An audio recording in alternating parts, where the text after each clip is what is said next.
There are several touch-based ICs on the market that are specialized in detecting the touch, but they are although they are cheap, but due to the COVID, it's very difficult to get them imported from China.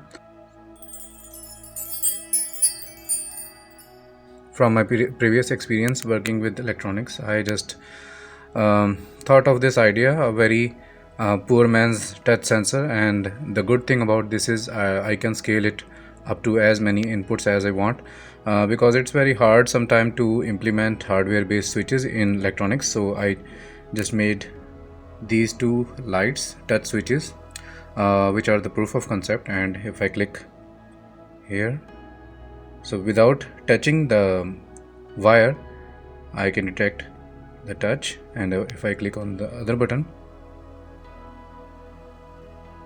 first button, second button, no one is interfering with the other button. So these are just two transistors,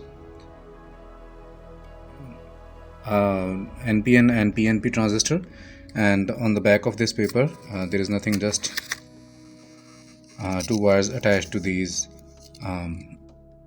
black areas. These are graphite which I made with the pencil.